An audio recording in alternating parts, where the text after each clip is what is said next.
আপনারা শুনছেন horror script. শুধু ভয় নয়, এই স্ক্রিপ্টে আছে কিছু রহস্য, কিছু অ্যাডভেঞ্চার, কিছু ভালোবাসা, কিছু ম্যাজিক।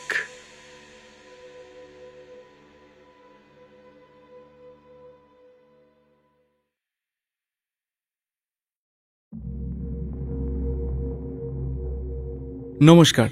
প্রতিবারের মতো এবারও একটি অসাধারণ ভৌতিক গল্প নিয়ে হাজির হরর স্ক্রিপ্ট। এবারের থার্সডে হরর ডোজে শুনতে চলেছেন পিয়াসা চৌধুরী রচিত বিন্দি। গল্পটি ভালো লাগলে লাইক, কমেন্ট এবং সাবস্ক্রাইব করতে কিন্তু ভুলবেন না। শুরু হচ্ছে বিন্দি।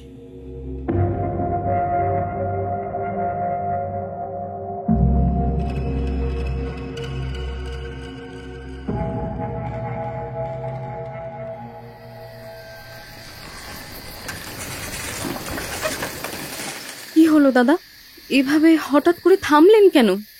গাড়ি তো আর যাবে না, এইবার বাকি পথ আপনাকে পায়ে হেঁটেই যেতে হবে। এ কি বলছেন আপনি?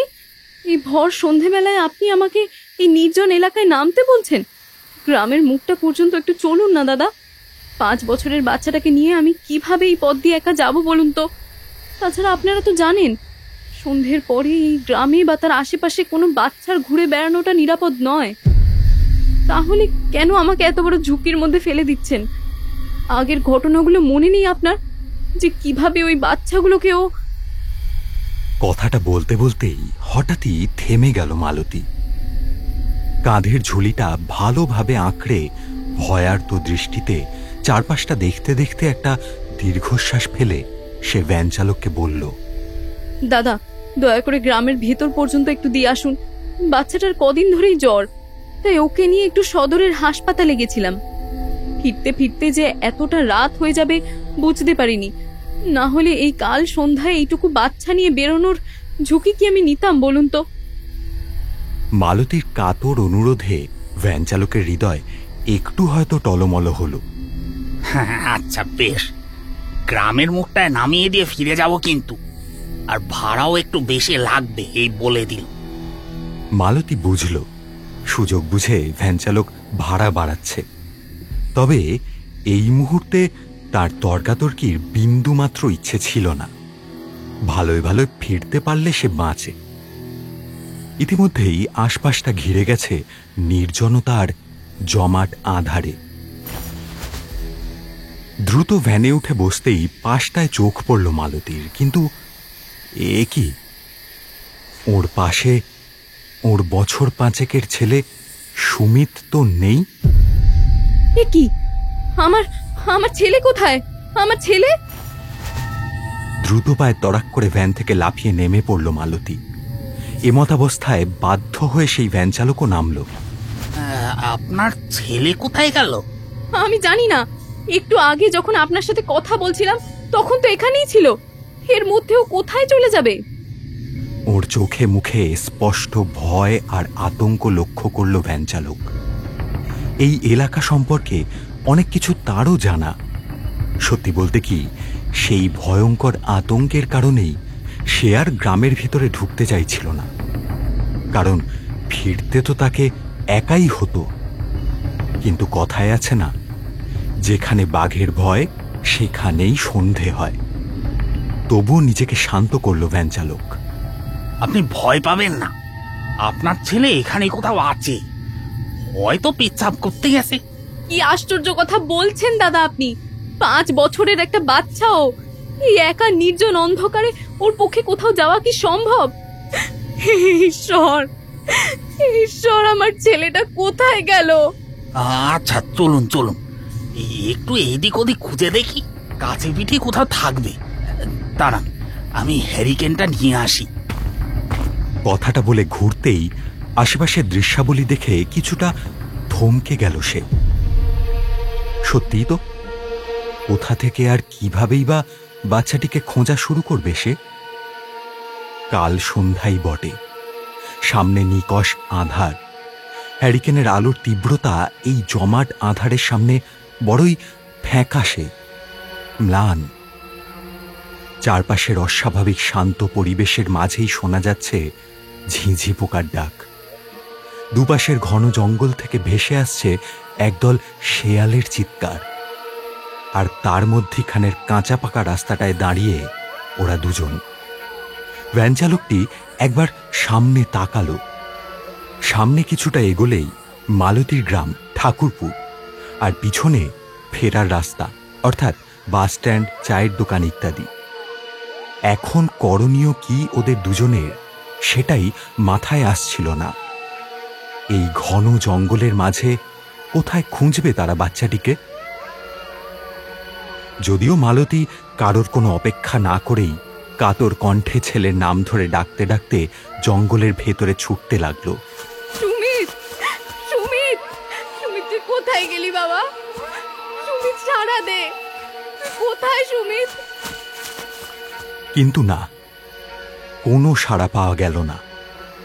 একমাত্র সম্বল হিসেবে কেবলই একটি ক্ষীণ আলোর টর্চ ছিল হাতে।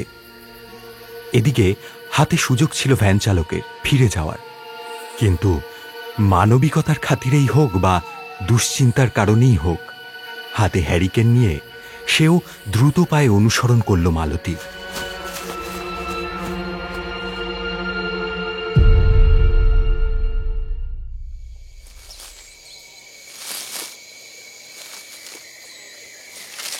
পাঁচ বছরের ছোট্ট সুমিত তখন গুটি গুটি পায়ে জঙ্গলের কতটা ভেতরে চলে গেছে সে নিজেও জানে না।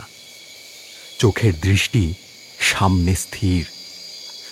সে ডাকছে, সে হাতছানি দিয়ে তাকেই তো ডাকছে খেলার জন্য।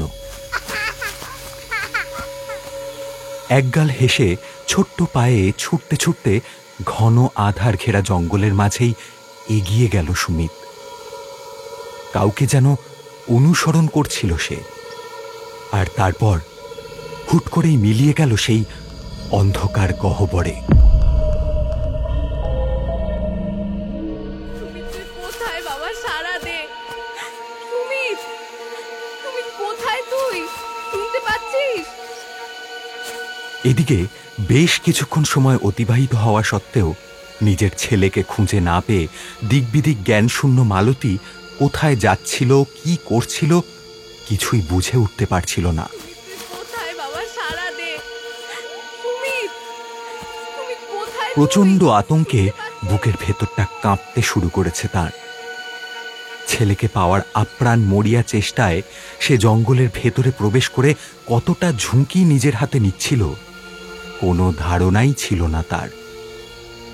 এ জঙ্গলে দিনে আসাটাই বিভীষিকার সমান, সেখানে মালতী এই কাল সন্ধ্যায় উদ্ভ্রান্তের মতন ছুটতে ছুটতে জঙ্গলের অভ্যন্তরের দিকে এগোচ্ছিল। সুমিত, সুমিত, কোথায় তুই? শুনতে পাচ্ছিস? এ স্বভাবতই দুশ্চিন্তার কারণই ছিল। রাত বাড়তে লাগল, পাল্লা দিয়ে অন্ধকারও। চারিদিকে তন্ন তন্ন করে খুঁজেও মালতী কোথাও নিজের সন্তানের সন্ধান পেল না। এক রাশ দুশ্চিন্তার ক্লান্তি নিয়ে সামনের একটা মাঝারি পাথরের ওপর বসে পরিশ্রান্ত কণ্ঠেই চিৎকার করে ডাকতে লাগলো সুমিতকে। সুমিত, সুমিত, কোথায় তুই? শুনতে পাচ্ছিস? কয়েক মুহূর্তের ব্যবধান, হঠাৎই নিঝুম নিস্তব্ধতা ভেদ করে একটা শব্দ কানে এলো মালতীর।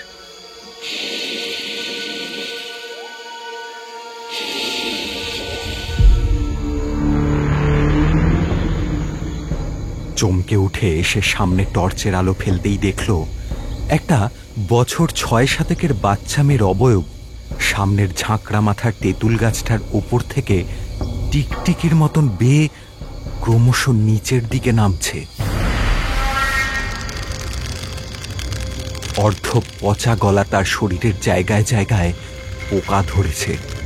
পরিধেয় শতচ্ছিন্ন সাদা পোশাকে রক্তের ছাপ। মুখের সামনে ঝুলে রয়েছে জট পড়া চুলের আস্তরণ। সেই আস্তরণের ফাঁক দিয়ে দেখা যাচ্ছে দুটো টকটকে লাল চোখ। প্রচণ্ড আক্রোশে সেই অবয়বের ঠোঁটের পাশ থেকে গড়িয়ে পড়তে লাগলো লালা রস। ঠিক সেই সময়ই দপদপ করে উঠল মালতীর হাতে ধরা টর্চ লাইটটা। ভয়ঙ্কর চেহারার সেই অবয়বটি দেখে মালতী যতটা না আঁতকে উঠল, তার থেকেও বেশি আঁতকে উঠল সে ভয়াল মূর্তির হাতের মুঠোয় ধরা একটা ছাগলের কাটা মাথা দেখে। টপটপ করে রক্ত চুঁইয়ে পড়ছে সেই কাটা মাথা থেকে। সেই সাথে ছাগলটার নিষ্প্রাণ বিস্ফারিত চোখ দুটো যেন বীভৎসভাবে চেয়েছিল মালতীর দিকেই। এরপর আচমকাই ওর চোখের সামনে সুমিতের রক্তাক্ত দেহটা ভেসে উঠল। মুহূর্তের জন্য থমকে গেল মালতী। তবে চকিতে সম্বিত ফিরতেই দু হাতে মুখ চেপে চিৎকার করে উঠল। না! আতঙ্কে দাঁতে দাঁত লেগে যাওয়ার জোগাড়। তারপর একসময় কাঁপতে কাঁপতে চোখের পাতা এক করে লুটিয়ে পড়ল মাটিতে। সেই ভয়ঙ্কর মূর্তি তখনও জ্বলন্ত দৃষ্টিতে একভাবে দেখছিল মালতীর অজ্ঞানরত শরীরটা। তারপর ধীর পায়ে সেই কাটা মুন্ড হাতেই এগিয়ে এলো তাঁর দিকে।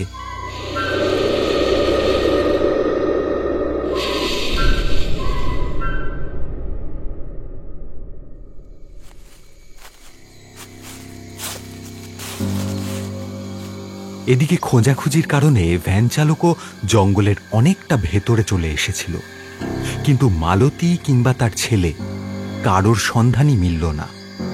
অনেক ডাকাডাকি করার পর অবশেষে জঙ্গলের মাঝ বরাবর একটি তেঁতুল গাছের তলায় সে পড়ে থাকতে দেখল মালতীকে। ছুটে তার কাছে গেল ভ্যান চালকটি। তবে সেখানে শুধুমাত্র মালতীকে পড়ে থাকতে দেখল না সে, সেই সাথে সেখানকার মাটিতে লক্ষ্য করল চাপ চাপ তাজা রক্ত, যেন সদ্য কেউ ক্ষতবিক্ষত হয়েছে সেখানে। যদিও মালতীর শরীরে কোনো রকম রক্তের দাগ ছিল না, তবে কার রক্ত এ?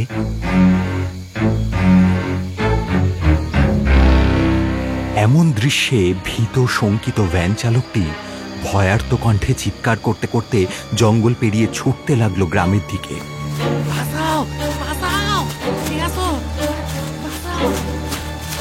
এক্ষুনি গ্রামবাসীদের নিয়ে ফিরে আসতে হবে তাকে। এক মহিলা অজ্ঞান হয়ে পড়ে রয়েছে, একটি বাচ্চা ছেলে উধাও। এসব যে মোটেও স্বাভাবিক নয় তা তো পরিষ্কার অনুমেয় ছিল।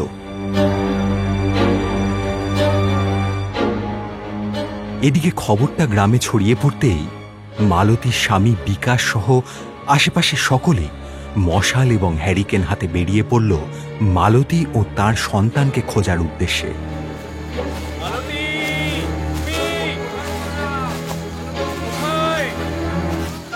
কিছুক্ষণের মধ্যেই আঁধার জমার জঙ্গল আলোকিত হয়ে উঠল মশাল আর হ্যারিকেনের তীব্র আলোয়।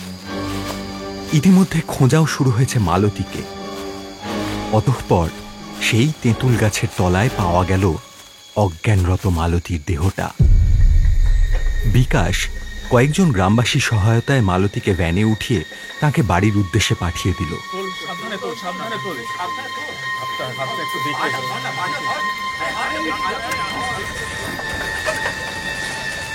কিছু একটা অনর্থ যে ঘটেছে তা ওর ষষ্ঠ ইন্দ্রিয় পরিষ্কার জানান দিচ্ছিল। নিজের ছেলেকে ফিরে পেতে মরিয়া বিকাশ তন্ন তন্ন করে জঙ্গলের এ প্রান্ত থেকে ও প্রান্ত খুঁজতে শুরু করল। সঙ্গে ছিল ওর কিছু বন্ধু আর গ্রামের লোকজন।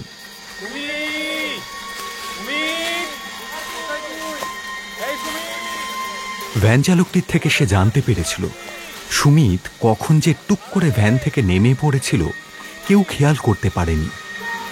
তারপর থেকেই মালতী আর ভ্যান চালক নিজেরাই খুঁজতে শুরু করে ছেলেটাকে। তারপর রক্তের ওই তাজা ছোপ থেকে অমঙ্গল কিছু ঘটনার শঙ্কাতেই দ্রুত গ্রামের লোকজন ডাকতে ছুটে গিয়েছিল ভ্যান চালকটি। আপাতত সে মালতীকে গ্রামের বাড়িতে পৌঁছে দিতে গেছে। এত কিছু চিন্তা করে উদ্ভ্রান্ত বিকাশ কি করবে যখন দিশেহারা, ঠিক সেই মুহূর্তেই চিৎকার করে কয়েকজন গ্রামবাসী ডাক দিল তাকে।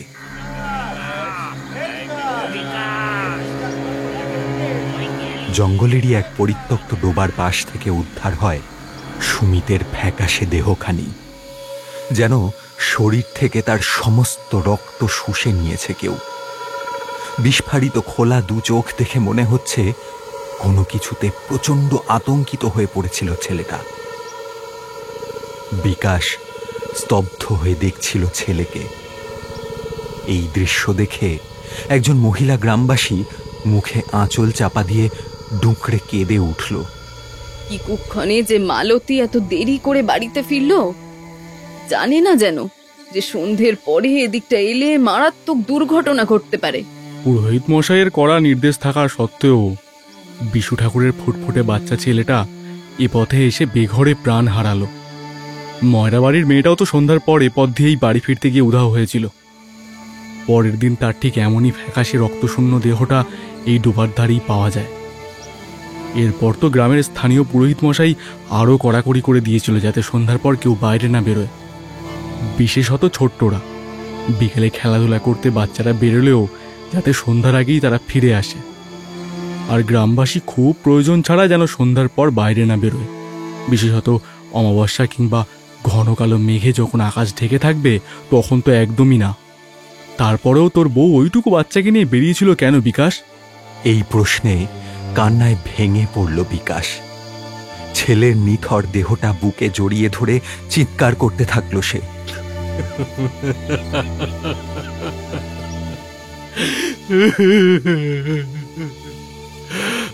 মালতী এমনি এমনি বেরায়নি কাকা।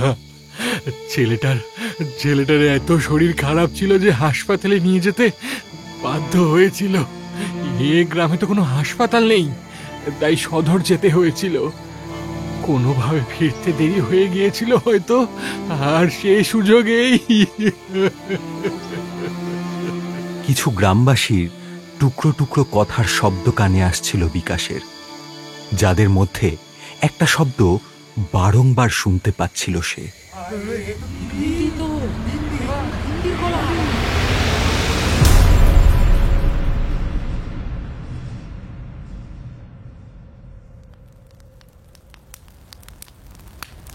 ছেলের শেষকৃত্য সমাপ্ত হতে হতে পরের দিন প্রায় সন্ধ্যা হয়ে গেল। ফেরার পথে আকাশের দিকে তাকিয়ে বিকাশ দেখল আকাশে পূর্ণিমার চাঁদ উঠেছে, জ্বলজ্বল করছে বেশ কয়েকটা তারা। সেদিকে এক দৃষ্টে চেয়ে এই ঘন্টায় ঘটে যাওয়া ঘটনাগুলোর কথা মনে করছিল সে। জঙ্গল হতে ফেরার পর থেকেই মালতীর ধুম জ্বর। এখন অবশ্য সুস্থ আছে, তবে কেমন যেন অস্বাভাবিক হয়ে গেছে। ছেলের মৃত্যুতে না চোখে জল আছে, না অভিব্যক্তিতে রয়েছে কোনো শোক। কেবল চুপচাপ বিছানার ওপর পাথরের মতন বসে এক দৃষ্টে জানালা দিয়ে চেয়ে থাকে সামনের খোলা মাঠটার দিকে। ওখানে অবশ্য মাঝে মধ্যে সুমিতকে নিয়ে যেত সে খেলাধুলা করাতে। সেই স্মৃতিই কি মনে পড়ছে তার? বিকাশ আপন মনেই ভাবছিল, এই গ্রামের বহু বছরের পুরনো একটা অতীত আছে, একটা রহস্য আছে, যার সমাধান আজও হয়নি। এমনকি সে সম্পর্কে কেউ কোনো প্রশ্নও করে না। অথচ সে অতীতের আতঙ্কে গুটিয়ে থাকে প্রায় সকলেই। অমান্য করে না সেই অতীতের সাথে জড়িত কোনো রকম নিয়মবিধি। তারপরেও বাচ্চাগুলোর এমন নির্মম হত্যা কেন ঘটছে? তবে কি পাশের গ্রামের ভদ্রক যা বলেছিল তাই ঠিক? মাথার মধ্যে অজস্র প্রশ্ন আর দুশ্চিন্তা ঘুরপাক খাচ্ছিল তার। তাই সে আর সময় নষ্ট না করে সোজা রওনা দিল মোড়ল মশাইয়ের বাড়ির উদ্দেশ্যে। এর আগে পুরোহিত মশাইকেও ও প্রশ্ন করেছিল এ গ্রামের অতীতের আসল রহস্য সম্পর্কে। কে এই বিন্দি, আর কেনই বা তার প্রকোপে প্রাণ যাচ্ছে গ্রামের নিরীহ বাচ্চাগুলোর? কোনো উত্তর দেননি পুরোহিত মশাই। তাই সেদিন থেকে বিকাশের কাছে বিন্দির কাহিনী নিছক কল্পনা ব্যতীত আর কিছুই মনে হতো না।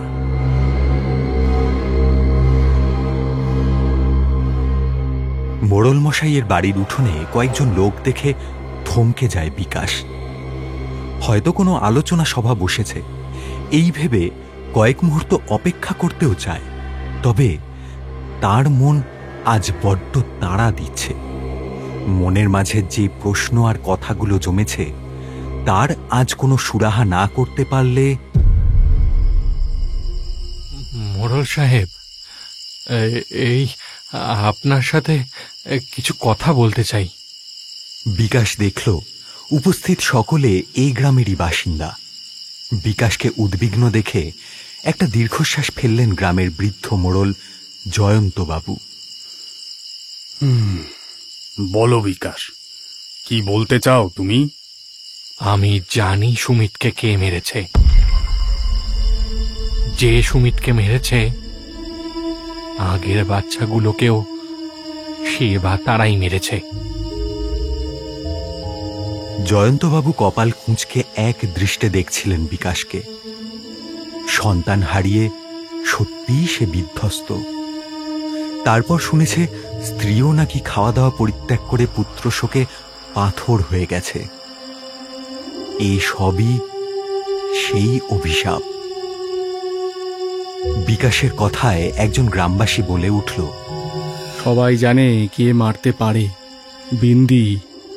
বহু বছর ধরেই বিন্দির অভিশাপ এই গ্রামের ওপর রয়েছে, আর তাকে কেউ খণ্ডন করতে পারবে না।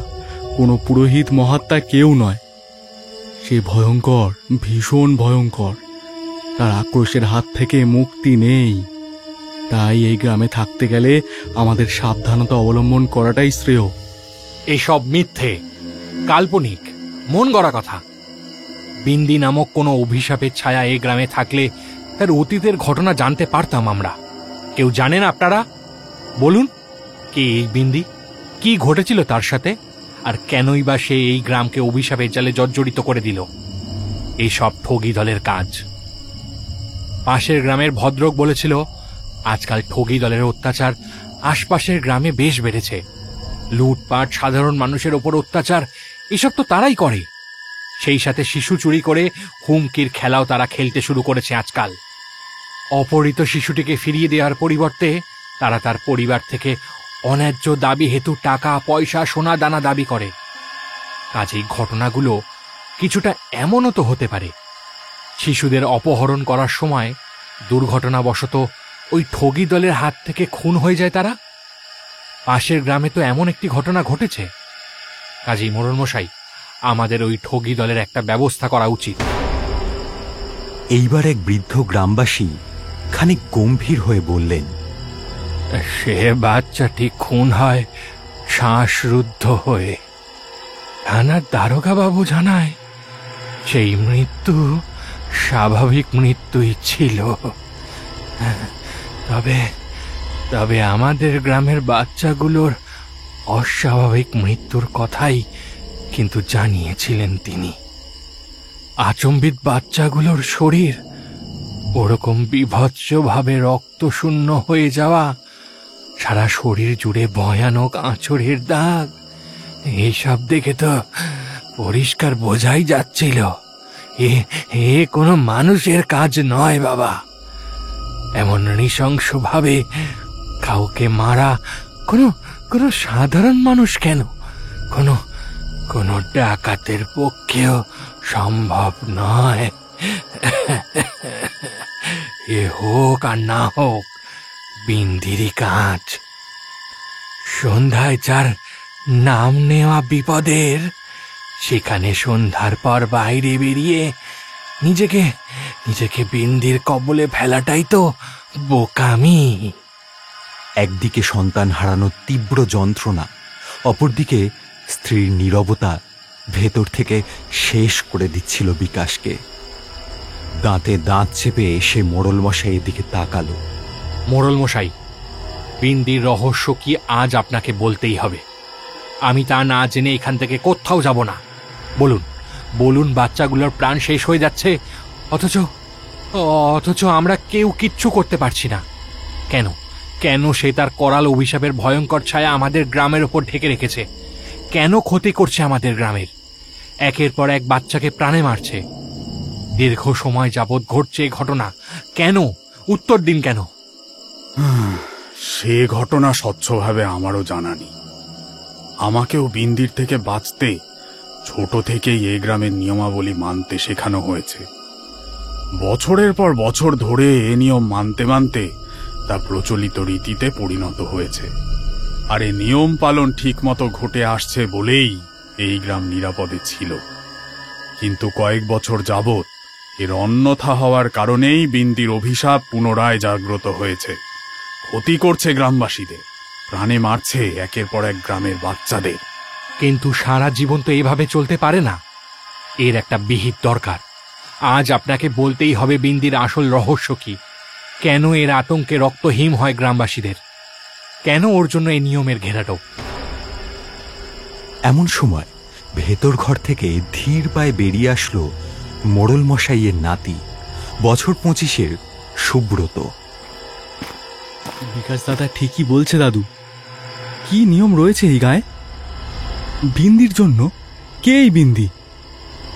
মোড়ল মশাই বলার আগেই বৃদ্ধ গ্রামবাসী বলে উঠলেন, নিয়ম বলতে তো সামান্যই, এইটুকু মানা যায়।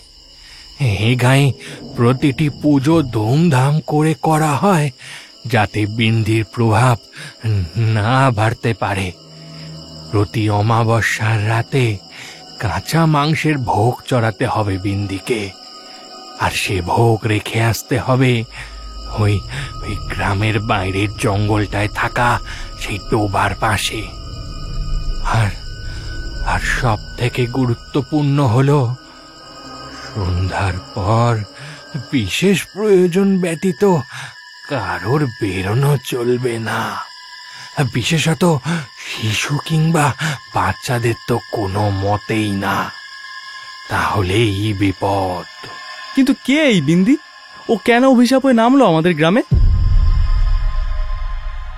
সুব্রতর এই প্রশ্নের উত্তর কেউই দিতে পারল না। 2 দিন হলো সে এই গ্রামে বেড়াতে এসেছে, আর আসার পরই এমন একটা খবর তার কানে পৌঁছায়।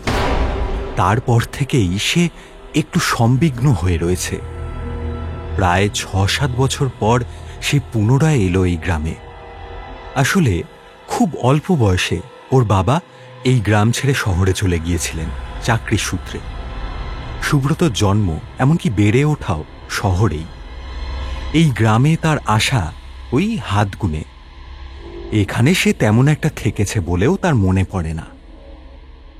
একটা বিষয় লক্ষণীয় ছিল, এখানে আসলে তার বাবা ভারী চিন্তায় থাকতেন। এই নিয়ে সুব্রত তার বাবাকে প্রশ্ন করলে তার বাবা কখনোই তার প্রশ্নের জবাব দিতেন না, কেবল এড়িয়ে যেতেন। বলতেন, যত দ্রুত সম্ভব ফিরতে হবে আমাদের। আর এখন তো জবাব দেওয়ার জন্য মানুষটাই কাছে নেই। না ফেরার দেশে চলে গিয়েছেন। শহরের বাড়িতে ওরা কেবল মা আর ছেলেতে থাকে। একটা সেলসের কোম্পানিতে চাকরি করে সুব্রত, মাইনেপত্র মন্দ নয়। যাই হোক, কটা দিনের ছুটিতে নিজের গ্রামে এসে যে এমন দুর্ঘটনার মুখোমুখি ওকে হতে হবে তা কখনো ভাবতে পারেনি সে। সেদিন সুব্রতর প্রশ্নের কোনো উত্তর দিতে পারেননি গ্রামবাসীরা। বিকাশও ক্লান্ত শরীরে ফিরে গিয়েছিল নিজের ঘরে। সারা রাত জেগে সুব্রত শুধু ভাবছিল এ যাবৎ ঘটে যাওয়া সম্পূর্ণ ঘটনার কথা। কি সেই অতীত তা জানতে সে মরিয়া। এমন সময় সুব্রতর ঘরে মোড়ল মশাইয়ের মা, মানে সুব্রতর বড় দিদিমা বিভা দেবী আসেন। ঘুমোচ্ছিস বাবা? কে? না না বড় দিদা, এসো এসো, বসো। বিভা দেবী খাটে বসে নাতির মাথায় হাত বুলিয়ে দিলেন। এ গ্রাম নিয়ে তোকে এত চিন্তা করতে হবে না। তুই তো ঘুরতে এসেছিস, ঘুরবি বেড়াবি, 2 দিন পর তো চলে যেতেই হবে, তাই না? এসব কি বলছো দিদা?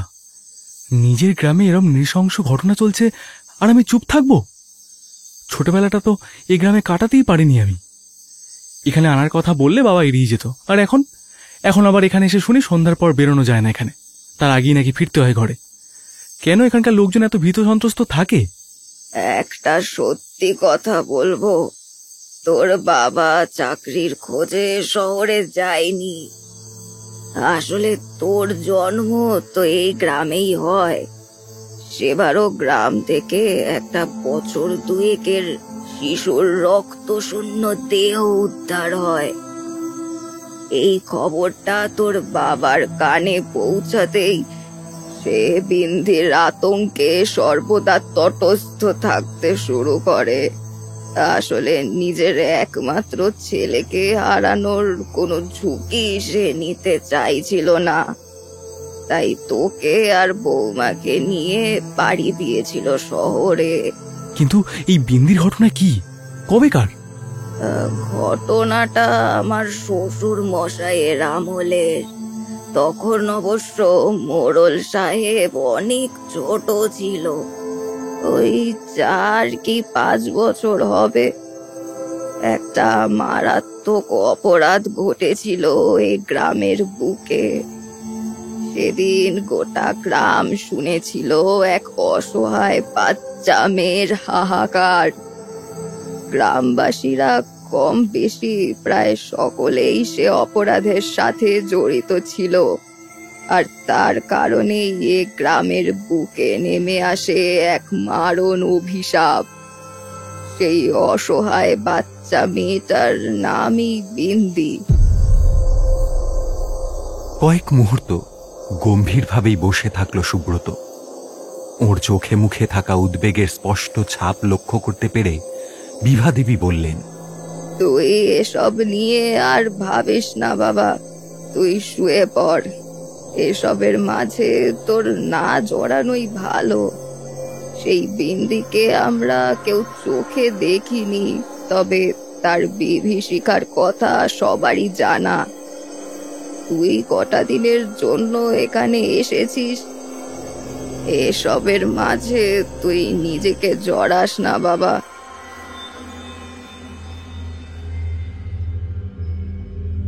সুব্রত আর কিছু বলল না। সেদিন রাতটা নির্ঘুমই কাটল তার। পরের দিন প্রথমেই বিকাশ দাদার বাড়ি গেল দেখা করতে। ভদ্রলোকের স্ত্রীর অবস্থা সত্যিই শোচনীয়। 1-2 দিনের মাথাতেই কেমন যেন শীর্ণকায় হয়ে পড়েছেন মহিলা। চোখে মুখে আতঙ্কের ছাপ স্পষ্ট। দাদার মুখে অবশ্য এক কথা, এসব ঠগির কাজ। সুব্রত ধীর পায়ে এগিয়ে এসে মালতীর কাছে বসল। জানি বৌঠান, এ সময় প্রশ্নটা করা ঠিক হবে না, তাও জানতে চাইছি সে রাতে কি ঘটেছিল। কিছু কি দেখেছিলে তুমি?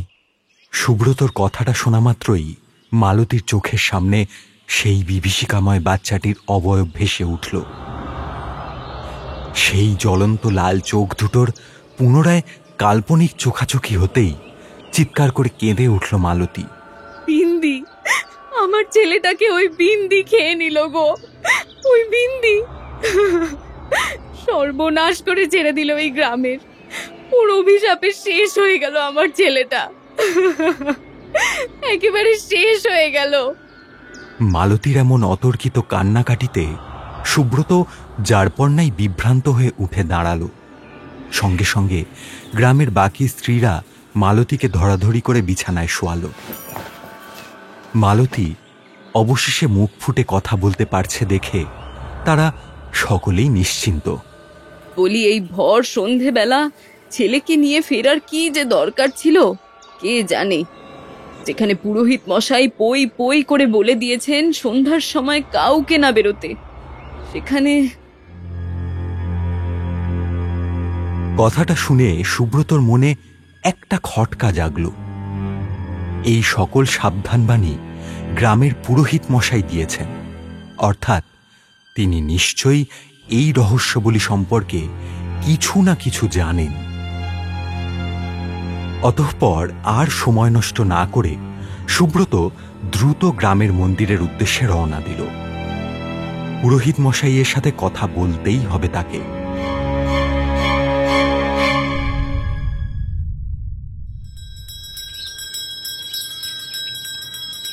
প্রতিষ্ঠিত অষ্টধাতুর এই দেবী দুর্গার মূর্তিটি গোটা গ্রাম জুড়ে বেশ জাগ্রত। এছাড়াও অন্যান্য আরও কিছু দেবদেবীর মূর্তি রয়েছে মন্দিরের গর্ভগৃহে, তবে এই দুর্গা মূর্তিটি সবচেয়ে বেশি দৃষ্টি আকর্ষণ করছিল। তাছাড়া এই মন্দিরটি দুর্গা মন্দির নামেই পরিচিত। মন্দিরের সামনে কয়েক ধাপ সিঁড়ি রয়েছে।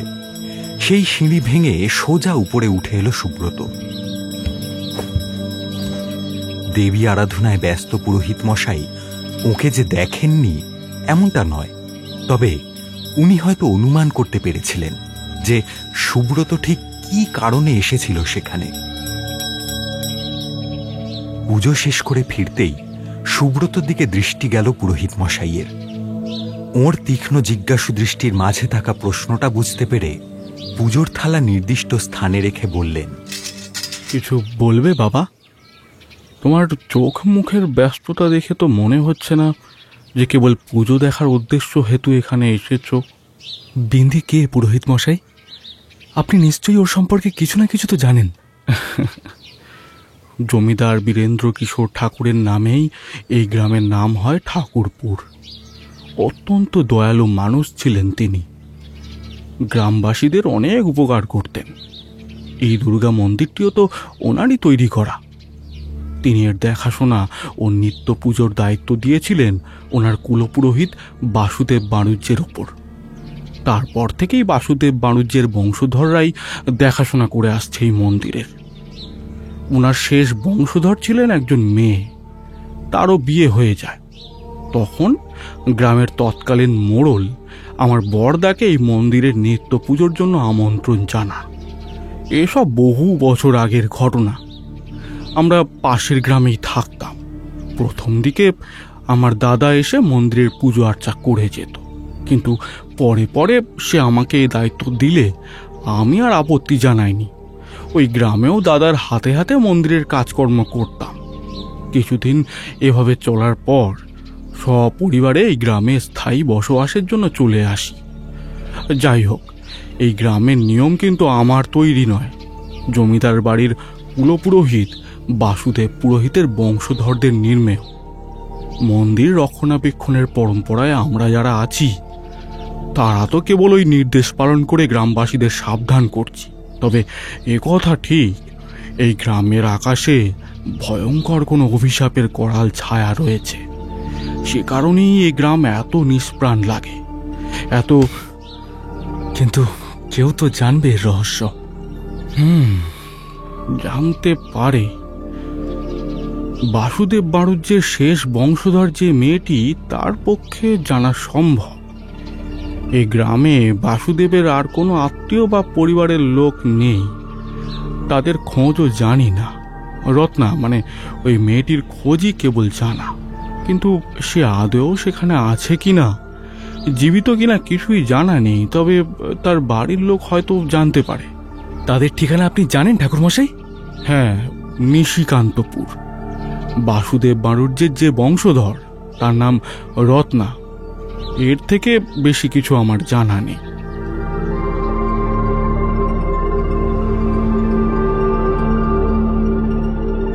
অগত্যা সেদিন দুপুরেই সুব্রত রওনা দিল নিশিকান্তপুরের উদ্দেশ্যে। রত্নাদেবী শ্বশুরবাড়ি খুঁজতে বেশ খানিকটা সময় লেগে গেল। সেখানে পৌঁছে সুব্রত জানতে পারল কয়েক বছর আগে তিনি গত হয়েছেন। তবে ওনার বড় ছেলে ঠাকুরপুর বিশেষত বিন্দি সম্পর্কে জানে।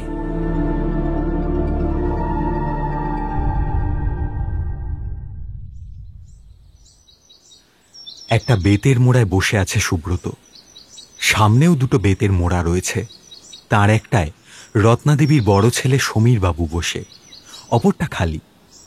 একটা লম্বা শ্বাস ফেলে সমীর বাবু শুরু করলেন।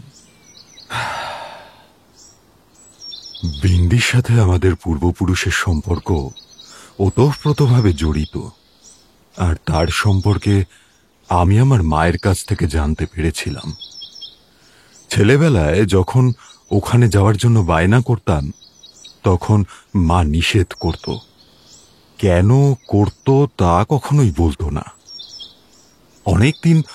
অনেক জোড়াজুড়ি করায় বলেছিল সে কারণ। সুব্রত জিজ্ঞাসু দৃষ্টিতে একভাবে তাকিয়েছিল সমীরবাবুর দিকে। যদিও সমীরবাবু একটু অন্যমনস্ক হয়ে তখন প্রবেশ করেছেন ঠাকুরপুর গ্রামের বহু বছর আগের সেই রহস্যময় অতীতের অন্দরে। ঠাকুরপুর গ্রামের জমিদার বীরেন্দ্র কিশোর নিজের পরিবার আর গ্রামবাসীদের জন্য যেভাবে পরিকল্পনা মাফিক সবকিছু সাজিয়েছিলেন, তেমনটা ওনার পরবর্তী বংশধরেরা ধরে রাখতে পারেনি। বীরেন্দ্র কিশোরের নাতি অমলাকান্ত আর বিমলকান্তি দুই আপন ভাই ছিলেন। জমিদার বংশের অপার সম্পত্তির বেশিরভাগটাই তাদের বাবা শৈবাল দেব মৃত্যুকালীন ছোট ছেলে বিমলকান্তির উদ্দেশ্যেই ছেড়ে যান। তিনি জানতেন সম্পত্তি রক্ষণাবেক্ষণের দায়িত্ব বিমলকান্তি বেশি ভালো নিতে পারবে, কিন্তু এই বিষয়টা অমলাকান্ত ভালো চোখে নেননি। অতঃপর বাবা দু চোখের পাতা এক করতেই সম্পত্তি অধিকারের লক্ষ্যে একটা ঠান্ডা লড়াই শুরু করলেন। আর ধীরে ধীরে সে ঠান্ডা যুদ্ধ উত্তপ্ত হিংস্র হতে শুরু করল। প্রায়শই জমি জমা নিয়ে দুই ভাইয়ের মাঝে তুমুল ঝগড়া বিবাদ হতে থাকল। একদিন কথা কাটাকাটির মাঝেই অমলাকান্ত হুমকি দিয়ে উঠলেন যে বিমলকান্তি নিঃসন্তান, কাজেই এই বিশাল সম্পত্তি অমলাকান্ত তার নিজের আয়ত্তে খুব সহজেই নিয়ে আসতে পারবেন। কথাটা অসত্য ছিল না, আর এটাই বিমলাকান্তির দুশ্চিন্তার সবচেয়ে বড় কারণ হয়ে দাঁড়ায়। বিয়ের এতগুলো বছর পার হতে লাগল, এখনো তিনি নিঃসন্তান।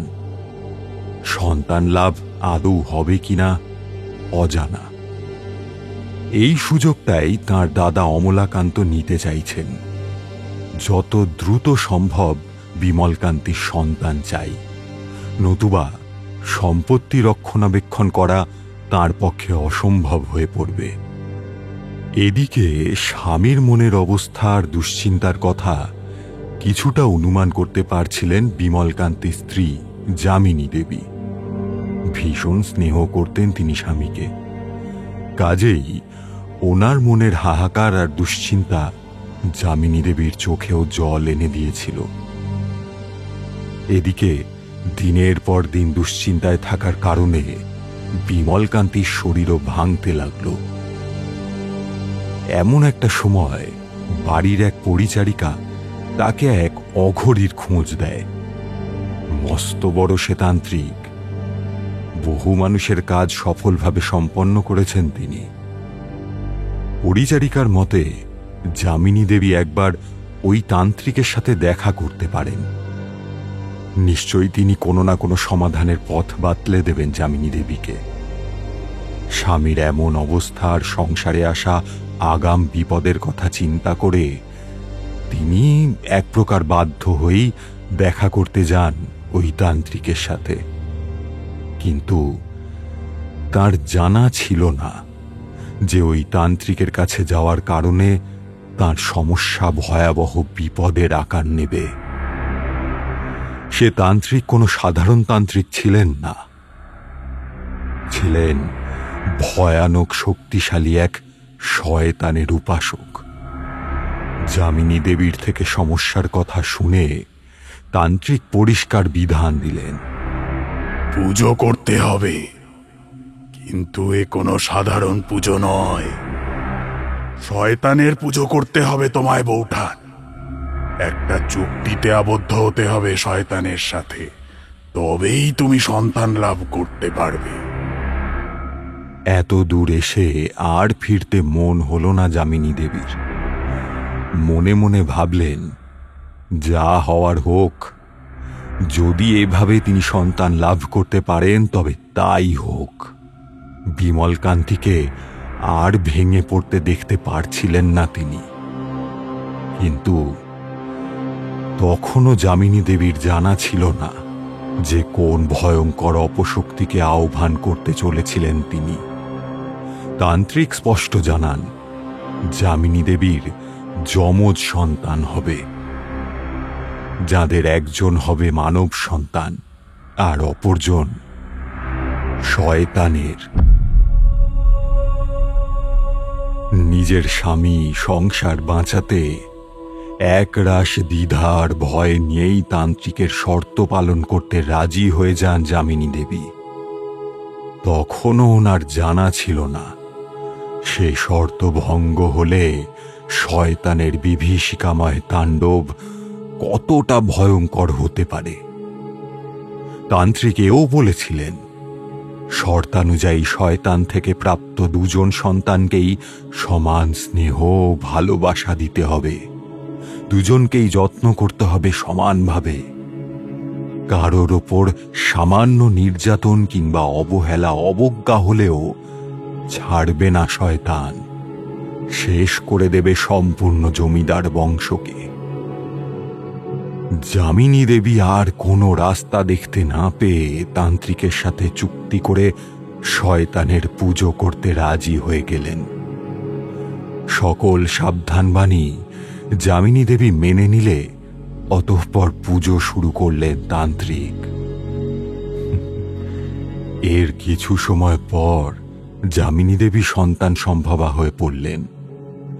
বিমলাকান্তি পাহারাদারদের এই খবরটা গোটা গ্রামে ছড়িয়ে দেওয়ার আদেশ দিলেন। মিষ্টিও বিতরণ করা হলো। বলা বাহুল্য অমলাকান্তর পরিবার মোটেও এ খবরে খুশি ছিলেন না। বিমলাকান্তির যদিও সেসব দেখার বিশেষ সময় ছিল না, তিনি তখন স্ত্রীর যত্ন আর সন্তান আগমনের দিন গুনছিলেন। একটা নির্দিষ্ট সময় অতিবাহিত হলে দাইমা জানালেন যমজ সন্তান আসতে চলেছে। এই শুনে বিমলকান্তির খুশি যেন ধরছিলই না। স্ত্রীর সাথে বসে তিনি সন্তানের নামও ঠিক করে ফেলেছিলেন। পুত্র সন্তান হলে লবকুশ আর কন্যা সন্তান হলে বিন্দি আর ইন্দু।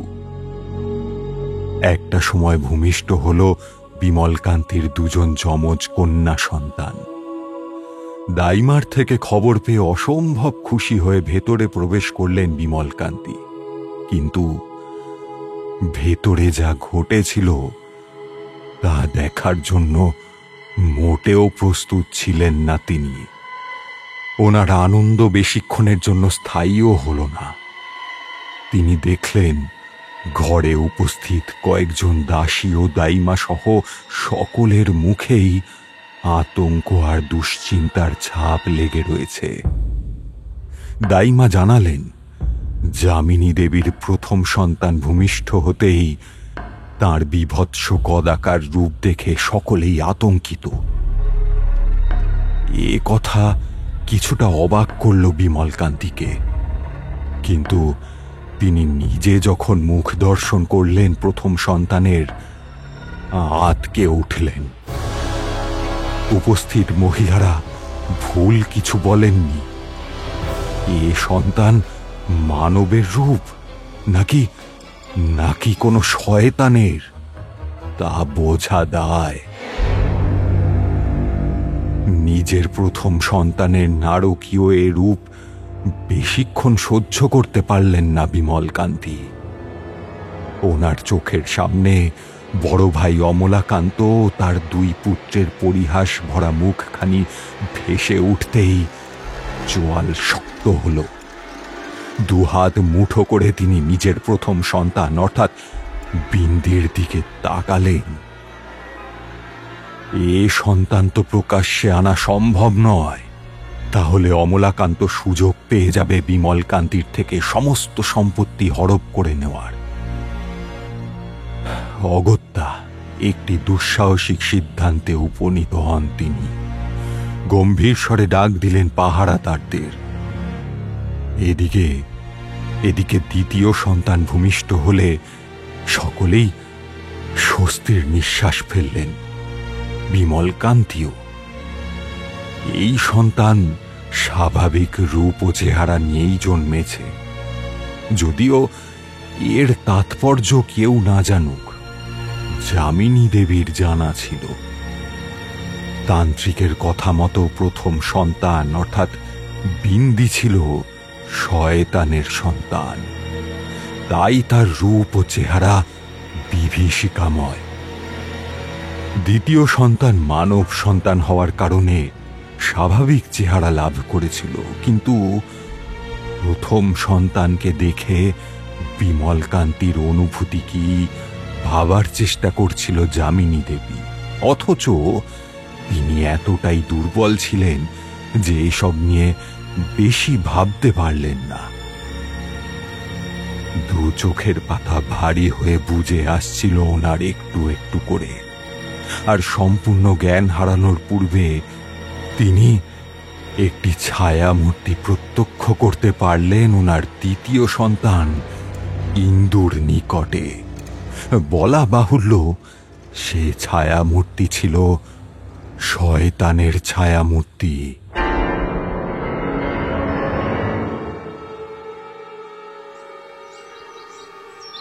এতদূর বলে কয়েক মুহূর্ত থামলেন সমীরবাবু। সুব্রত উদ্বিগ্ন কণ্ঠে জিজ্ঞেস করল, তারপর কি হলো বিন্দির? আর ইন্দুই বা কোথায়? কি হয় তার? প্রথম সন্তানের কদাকার চেহারা বিমলকান্তির মনে বিরক্তির জন্ম দিল। গ্রামবাসীদের কথা তিনি ছেড়েই দিলেন। ওনার আপন ভাইও যে এই সন্তান দেখলে এক রাশ তাচ্ছিল্য আর পরিহাস ছুঁড়ে দেবে, এ কথা তিনি স্পষ্টতই জানতেন। তাই স্ত্রীর প্রসবকালে ওই ঘরে উপস্থিত সকল মহিলাকেই মুদ্রা ও উপহারের লোভ দেখিয়ে গ্রামে খবর ছড়িয়ে দিতে বলেন যে জমিদার বিমলকান্তির একটি মাত্র কন্যা সন্তান হয়েছে, অপরজন মারা গেছে। এরপর পাহারাদারদের নির্দেশ দিলেন বিন্দিকে যেন তারা গ্রামের বাইরের জঙ্গলে নিয়ে যায়। আসলে ওনাকে নিয়ে কোনো রকম সমালোচনা হোক তা চাননি বিমলকান্তি। তিনি সম্পত্তি কোনোভাবেই হাতছাড়া করতে রাজি ছিলেন না। পাহারাদারেরা ওনার কথা মতো নিশুতি রাতেই ঝড় জলের মাঝে বিন্দিকে গ্রামের বাইরে জঙ্গলের ভেতর নিয়ে যায়। তীব্র বৃষ্টির ধারাপাতের মধ্যেই তারা ফেলে রাখে শিশুটিকে, এবং যতক্ষণ পর্যন্ত না কাঁদতে কাঁদতে সে শেষ নিঃশ্বাস ত্যাগ করে ততক্ষণ অপেক্ষা করে জমিদার বিমলকান্তির পাহারাদারেরা। তারপর তার নিথর শরীরটা সমাধিস্থ করা হয় জঙ্গলের বুকে।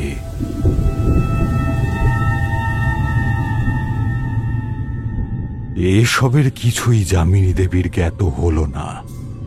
তিনি অজ্ঞানরত থাকার কারণে জানতেই পারলেন না যে ওনার স্বামী কত বড় ভুল করে ফেলেছিলেন। বিন্দিকে হত্যা করে শয়তানের সাথে হওয়া চুক্তিকে ভঙ্গ করেছিলেন তিনি, যার পরিণাম ছিল মৃত্যু, সমগ্র জমিদার বংশের বিনাশ। বিমলকান্তির একটা ভুল সিদ্ধান্ত শয়তানের রোষ জাগিয়ে তুলল। শুধু তাই নয়, তার ভয়ঙ্কর ক্ষোভ আর অভিশাপের কবলে পড়ে বেঘোরে প্রাণ হারাতে হলো বিমলকান্তিকে। কিন্তু যামিনীকে শয়তান শেষ করেনি। দ্বিতীয় সন্তানকে মানুষ করার, তাকে যত্ন আর স্নেহ দেওয়ার একটি সুযোগ দিয়েছিল শয়তান, অথচ স্বামী হারা যামিনী দেবী সব কিছুর প্রভাবে কেমন একটা জানি ছন্নছাড়া হয়ে যেতে থাকলেন। বিমলকান্তির জন্যই সন্তান লাভ করতে এই মারণ পথ বেছে নিয়েছিলেন যামিনী। তাই নিজেকে নিজেও তিরস্কার করতেন তিনি প্রতি মুহূর্তে। সেই সঙ্গে ইন্দুর প্রতিও একটা অনীহা চলে এসেছিল ওনার। ইন্দুকে সামনে দেখলে শয়তানের সাথে হওয়া চুক্তির কথা মনে পড়ে যেত ওনার। তখন আরো অসহ্য লাগতো মেয়েটাকে। মনে হতো সেদিন তান্ত্রিকের কাছে তিনি না গেলে হয়তো সব ঠিক থাকতো, ওনার স্বামী অন্তত বেঁচে থাকতেন। তিনি এও ভাবতেন ইন্দুকে কিভাবে তিনি নিজের কাছে রাখবেন, যার সাথে ওই শয়তান সর্বদা ছায়ার মতো রয়েছে। এভাবেই দিন কাটতে লাগলো।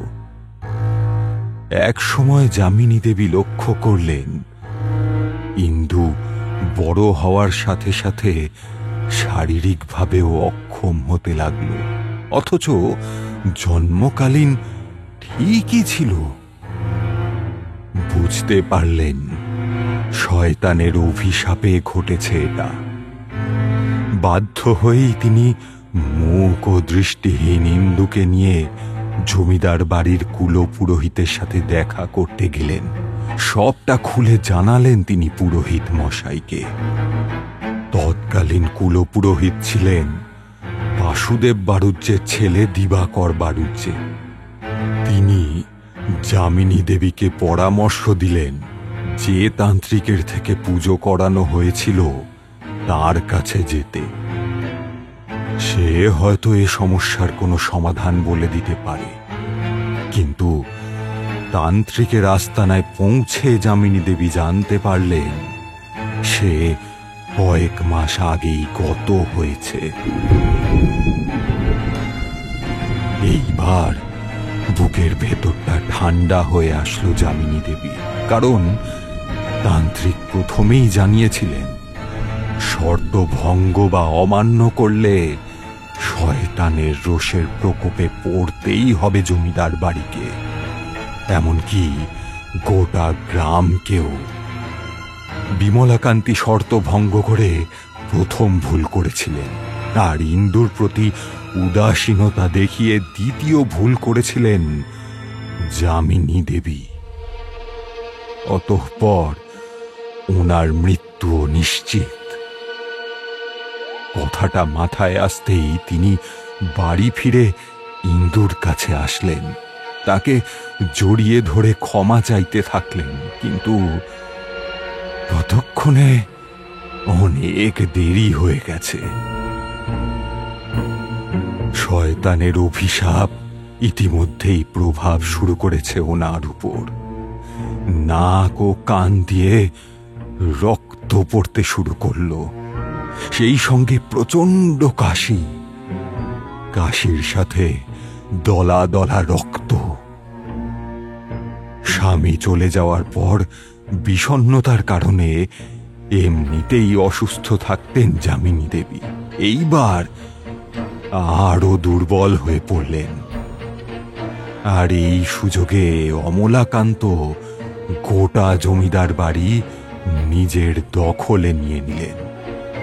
যামিনী নিজে যেমন বুঝতে পারছিলেন শয়তানের সাথে চুক্তি করে তিনি কত বড় ভুল করেছিলেন, অমলাকান্তকেও বোঝানোর চেষ্টা করছিলেন সেই কথা।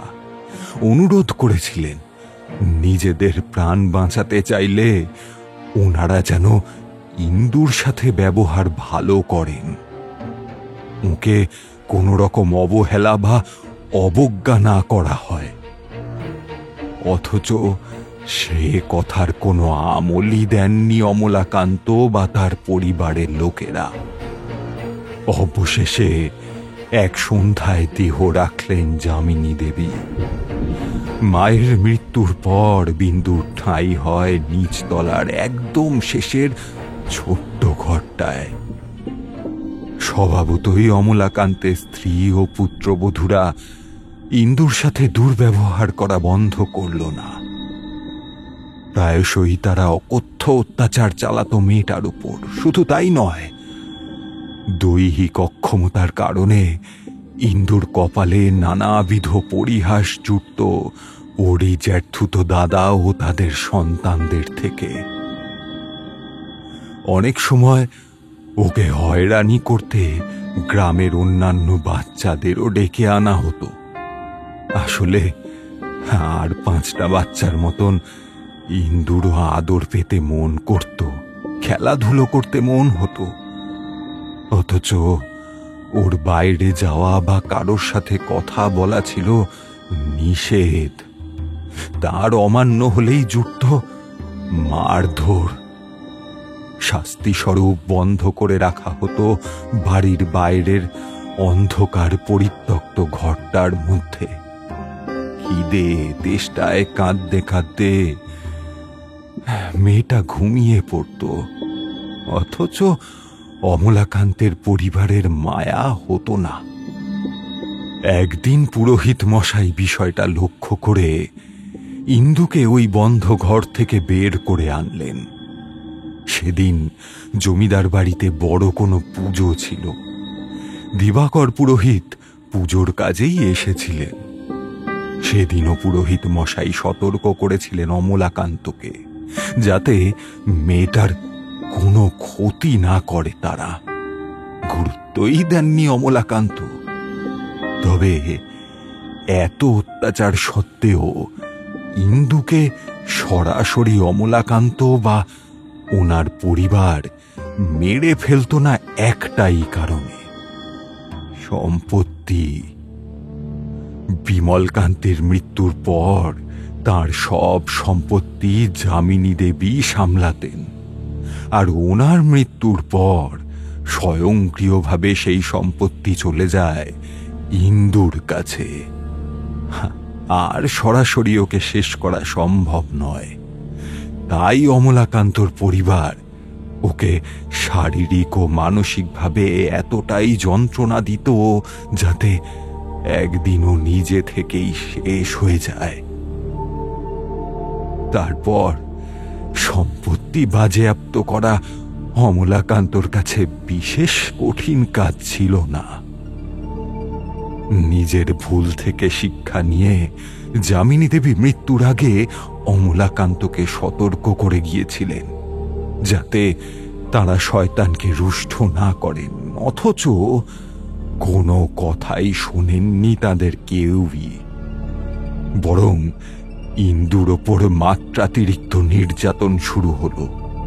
এদিকে ওদের পরিকল্পনা মাফিক অত্যাধিক নির্যাতনের কারণে ইন্দু সত্যি দিন দিন শারীরিক ও মানসিকভাবে দুর্বল হয়ে পড়ছিল। অবশেষে এলো সেই ভয়ঙ্কর দিনটা। সেদিন ইন্দুর 6 বছর পূর্ণ হলো, অথচ মেয়েটার মনে কোনো আনন্দ ছিল না। বাইরে কিভাবে সব সম্পত্তি ইন্দুর থেকে হাতানো যায় সেই পরিকল্পনার ছক কষছিল অমলাকান্তের পরিবার, আর ভেতরে একাকী নিঃসঙ্গ ইন্দু নিজের দুর্ভাগ্যের কথা ভেবে চোখের জল ফেলছিল।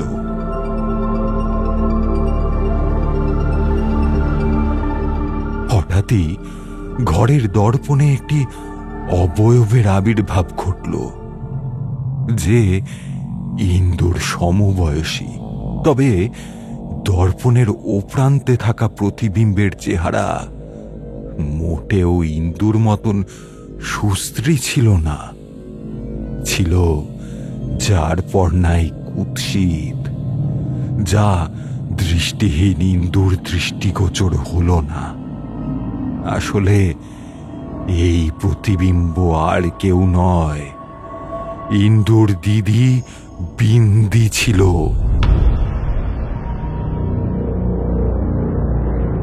সে ধীরে ধীরে আয়নার থেকে বেরিয়ে ইন্দুর একদম কানের কাছে এসে ফিসফিসিয়ে উঠল।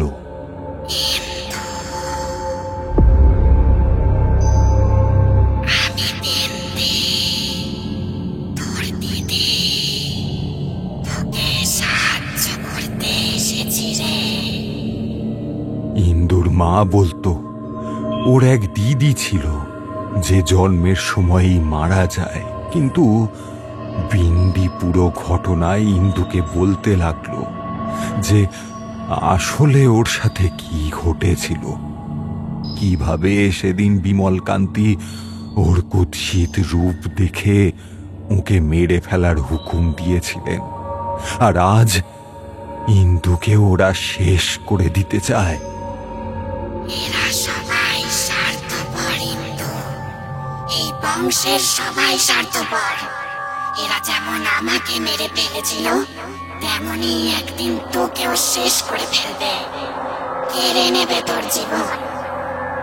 এখন তুই বল, কি করবি? রুখে দাঁড়াবি নাকি এদের হাতে মরবি? বল বল। শয়তানের একটাই লক্ষ্য ছিল, যেভাবে হোক ইন্দুর শরীরে নিজের আধিপত্য কায়েম করা। তার জন্য ইন্দুর মনে জমিদার বাড়ির লোক এবং গ্রামবাসীদের প্রতি একটা তীব্র ঘৃণার প্রতিহিংসা সৃষ্টি ছিল আবশ্যক। কারণ নরম প্রকৃতির মেয়ে ইন্দু কখনোই কারোর ক্ষতি চাইতো না। এত অত্যাচার সত্ত্বেও অমলাকান্তর পরিবারের সাথে মিলে মিশে থাকতে চাইতো সে, কিন্তু বিন্দি একটু একটু করে ইন্দুর মন বিষিয়ে দিতে শুরু করলো, আর এর জন্য প্রত্যক্ষভাবে দায়ী অমলাকান্তর নিজের পরিবার। কারণ যামিনী দেবীর কথা অমান্য করেছিল তারা, পুরোহিত মশাইয়ের সাবধান বাণীরও কোনো গুরুত্ব দেয়নি। তাছাড়া শয়তানও ওদেরকে সুযোগ দিয়েছিল। ইন্দুকে যত্ন করলে শয়তান সন্তুষ্ট থাকত, কিন্তু ওরা ক্ষমতার লোভের নেশায় এতটাই নির্মম হয়ে উঠল যে একটা অসহায় বাচ্চার কাতর আরতিও কানে এলো না। এভাবেই নিজেদের মৃত্যুর ডাক নিজেরাই দিল। বারংবার শর্তভঙ্গে রুষ্ট শয়তান ধীরে ধীরে জ্বলে উঠল প্রতিশোধের আগুনে। অভিশাপের তীক্ষ্ণ বাণ চালাতে শুরু করলো একের পর এক। ইন্দুও নিজের কষ্ট আর যন্ত্রণার কারণে একটু একটু করে ভেঙে পড়ছিল, আর এটাই ছিল ওর শরীরে প্রবেশ করার শয়তানের কাছে সব থেকে বড় সুযোগ, যা কোনোভাবেই হাতছাড়া করল না সে। একদিন মধ্যরাতে বিন্দিকে শাস্তি দিতে অমলাকান্ত বাবু বাইরের সেই পরিত্যক্ত ঘরটিতে বন্ধ করে রেখেছিলেন, তবে সে রাতে নিজেও শান্তি মতন ঘুমোতে পারছিলেন না তিনি। বারংবার তার ভাইয়ের স্ত্রী যামিনী দেবীর কথা মনে পড়ছিল। ইন্দুকে একটু ভালোবাসবেন দাদা, নয়তো এ জমিদার বংশ শেষ করে ফেলবে ওই শয়তান। সেদিন যামিনীর কথার অর্থ বুঝতে পারেননি অমলাকান্ত। মৃত্যুকালীন সময়ে সে কি বলতে চেয়েছিল কে জানে।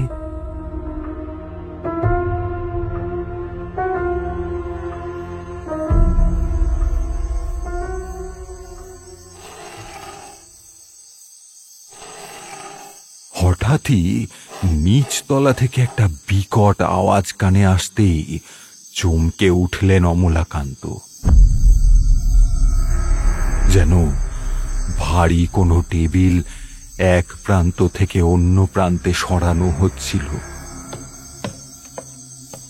কিছুটা আশ্চর্য হয়ে নিচে নেমে এলেন তিনি।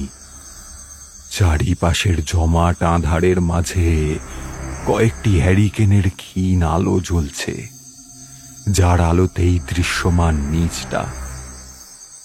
সেদিন সকাল থেকেই অমলাকান্তর বুকটা ভারী হয়ে আসছিল, কিন্তু ঠিক কি কারণে তা বুঝতে পারছিলেন না তিনি। হঠাৎই রান্নাঘরের দিক থেকে একটা জান্তব শব্দ কানে এলো না।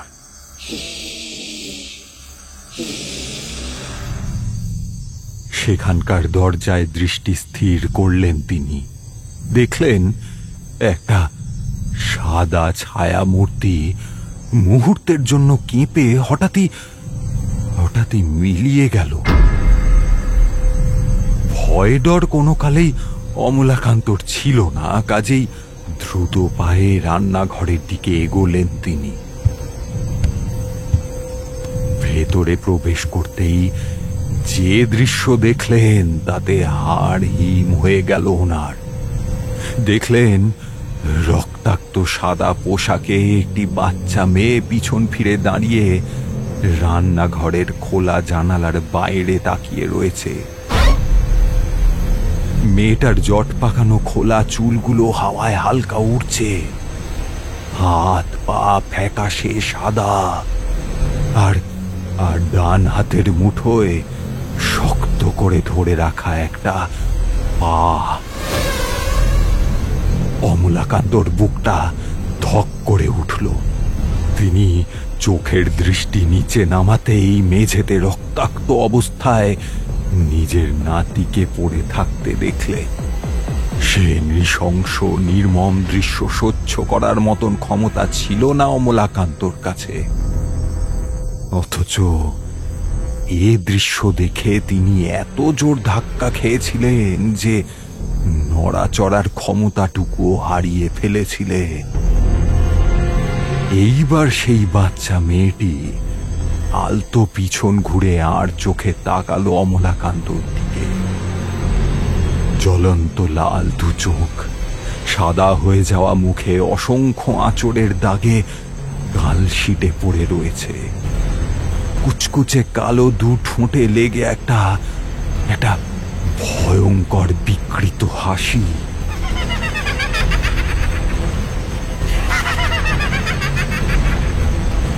অমলাকান্ত বিস্ফারিত দৃষ্টিতে সামনের মেয়েটিকে দেখছিলেন। সে আর কেউ নয়, ইন্দু ছিল। বলা ভালো, ইন্দুর শরীরের অভ্যন্তরে থাকা বিন্দিরূপী শয়তান ছিল সে। সেই ভয়ঙ্কর হাসি অমলাকান্তর দিকে স্থির রেখেই এক পা করে এগোতে লাগলো ইন্দু। ওর অপর হাতের মুঠোয় তখনও ধরা অমলাকান্তর নাতির নিথর শরীরটা। এমন সময় অমলাকান্তর পাশে এসে দাঁড়ায় ওনার পুত্রবধূ। হয়তো জল খেতে এসেছিল। নিজের ছেলের এমন ভয়ানক অবস্থা আর ইন্দুর বিভীষিকাময় চেহারা দেখে প্রচন্ড ভয় পেয়ে চিৎকার করে উঠল সে। তারপর জ্ঞান হারিয়ে সেখানেই লুটিয়ে পড়ল। পুত্রবধূর চিৎকারে হুঁশ ফেরে অমলাকান্ত। ঘরের বাকি সদস্যরাও ছুটে আসে, কিন্তু এসবের মাঝে ইন্দু যে কখন ওই স্থান ত্যাগ করে তা কেউ লক্ষ্য করতে পারে না। তাই অমলাকান্ত যখন পিছন ফেরে তখন আর কাউকেই দেখতে পান না সেখানে।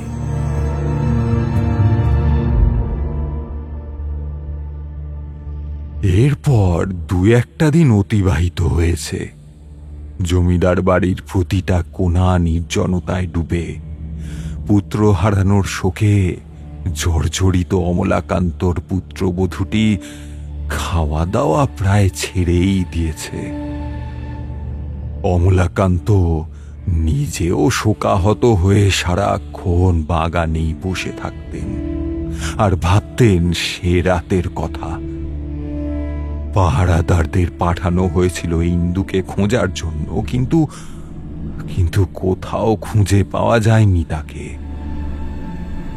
এর পরপরই গ্রাম থেকে উধাও হতে শুরু করলো বাচ্চারা, আর তাদের নিথর দেহ উদ্ধার হতো গ্রামের রাস্তায়, মাঠে।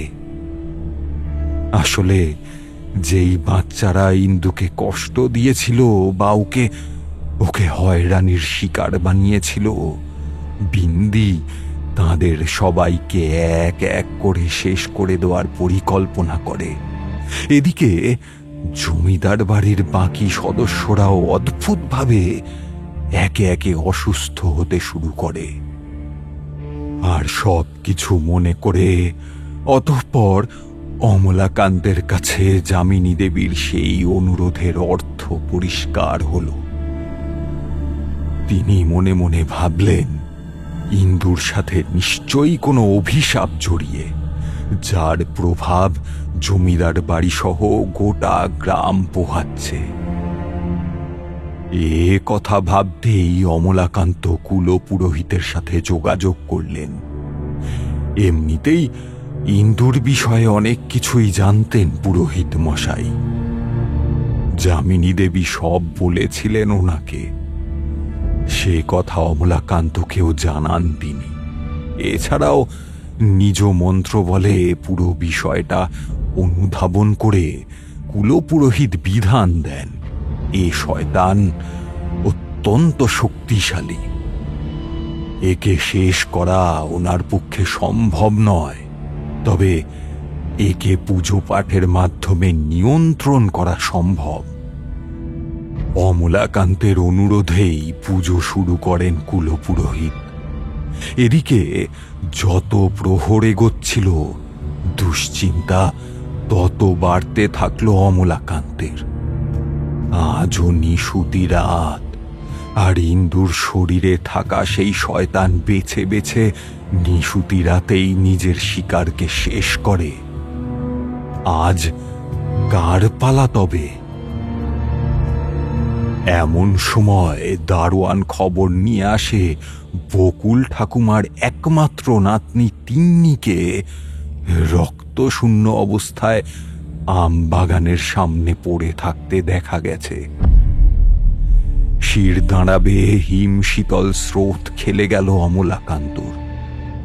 নিজের পরিবারের লোক একটু একটু করে মৃত্যুর মুখে ঢলছে, আবার গ্রামেরও এমন বিধ্বস্ত অবস্থা। যেভাবেই হোক না কেন ওই শয়তানকে নিরস্ত করতেই হবে, নতুবা গোটা গ্রাম ধ্বংস হয়ে যাবে। আফসোসও হচ্ছিল। ইন্দুর সাথে একটু ভালো ব্যবহার করলে হয়তো শয়তানকে তুষ্ট রাখা সম্ভব হতো, কিন্তু এখন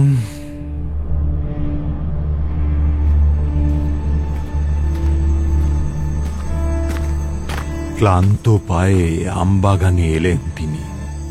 এদিকে কুলপুরোহিত দেবী দুর্গার নাম জপে নিজের পুজো শুরু করলেন। যেভাবেই হোক ওই শয়তানের শক্তির বেশিরভাগটাই নষ্ট করে দিতে হবে, যাতে গ্রামবাসীর আর কোনো ক্ষতি না করতে পারে সে। তবে এও জানতেন তিনি যে কিছুটা দেরি হয়েছে ওনার। বৃদ্ধা বকুল দেবীর নাতনি ইতিমধ্যেই শিকার হয়েছে বিন্দির। অমলাকান্ত ফিরে এলেন আম বাগান থেকে।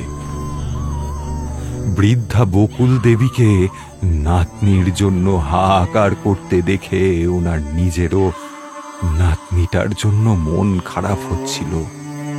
বাচ্চাটি তার ঠাকুমার সাথেই থাকতো, যদিও এই বাচ্চাগুলো একসময় ইন্দুকে কম যন্ত্রণা দেয়নি।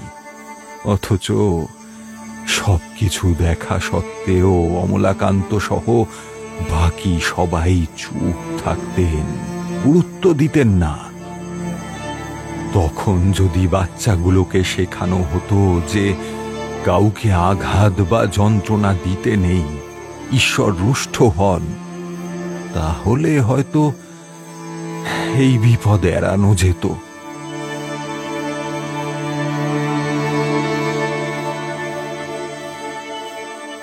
বাড়ি ফিরতেই প্রবেশদ্বারের বিশাল লোহার গেটটা বন্ধ করার শব্দ পেলেন অমলাকান্ত।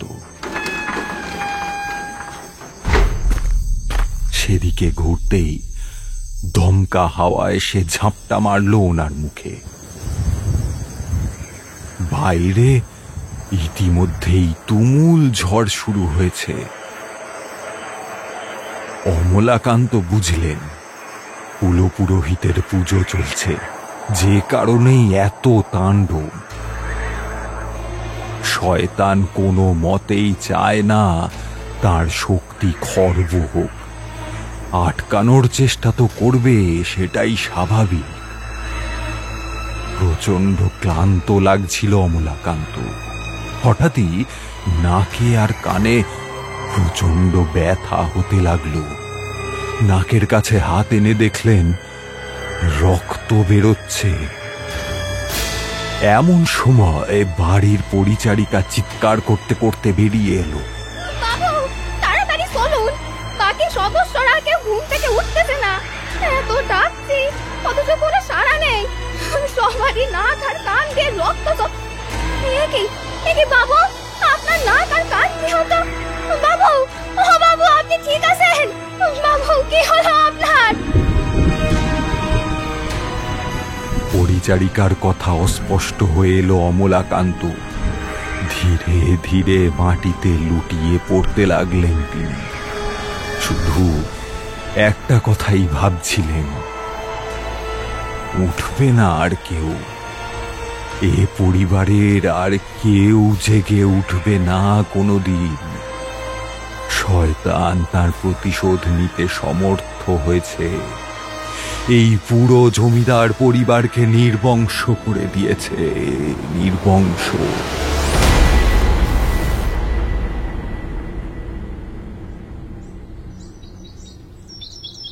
স্তব্ধ হয়ে সমীরবাবুর কথা শুনছিল সুব্রত। কাঁপা কাঁপা গলায় প্রশ্ন করল, বিন্দিকে আটকানো গেছিল? সে গেছিল। সেই শয়তানের শক্তি খর্ব করে তাকে গ্রামের বাইরের জঙ্গলে আবদ্ধ করে দেওয়া হয়েছিল। মন্ত্র দিয়ে বেঁধে দেওয়া হয়েছিল জঙ্গলটা, যাতে গ্রামে না ঢুকতে পারে সে। মন্ত্র দিয়ে গ্রামটাও বাঁধা, কিন্তু কয়েকটা শর্ত দিয়েছিলেন পুরোহিত মশাই। সন্ধ্যার পর কোনো বাচ্চা যাতে বাড়ির বাইরে না বেরোয়, নতুবা ওই শয়তান সম্মোহিত করে তাকে জঙ্গলে টেনে নিয়ে গিয়ে হত্যা করবে। আর সে আহ্বান কোনো বাচ্চার পক্ষেই অস্বীকার করা সম্ভব হবে না। দ্বিতীয়ত, পুজো পাঠ যেন বজায় থাকে গ্রামে। এছাড়া আরো কয়েকটি কথা বলেছিলেন, তবে এইগুলো ছিল সবচেয়ে গুরুত্বপূর্ণ। এই বিন্দিকে পুরোপুরি শেষ করা সম্ভব নয়? জানা নেই আমার। এ গ্রামে এক সাধু বাবা থাকেন, সবাই ওনাকে ভরচাজ মশাই বলে। তুমি ওনার কাছে যেতে পারো, অনেকের উপকার করেছেন উনি। ভূত প্রেত ঝেড়েছেন। কথা বলতে পারো একবার।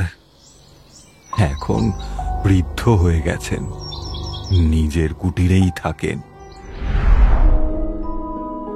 সমীরবাবুর থেকে ঠিকানা নিয়ে সুব্রত দেখা করল ভরচাজ মশাইয়ের সঙ্গে। পুরো ঘটনাটা খুলে বলল ভরচাজ মশাইকে। তিনি সব শুনে বললেন, ওই গ্রাম সম্পর্কে টুকরো টুকরো খবর শুনেছিলাম। ও বহু বছরের অভিশাপ, সহজে কি মিটবে? তবে আমি একবার চেষ্টা করব। এমনিতেও বয়স হয়েছে, মরতে তো হবেই। নির্দোষ শিশুগুলোর প্রাণ যাচ্ছে, তাদের বাঁচাতে যদি ওই শয়তানকে ধ্বংস করতে নিজের জীবন দিতে হয়, তাতে কোনো আক্ষেপ থাকবে না আমার। এবার বলি তোমাকে কি করতে হবে। স্থানীয় মন্দিরের পুরোহিত মশাইকে বলবে, আমার পুজো বিধি শেষ হলে তার সংকেত ঠিক উনি বুঝতে পারবেন। তখন যেন শঙ্খ বাজায় মন্দির চত্বরে, আর এতটাই জোরালো হতে হবে যাতে সম্পূর্ণ গ্রামে তা ছড়িয়ে যায়।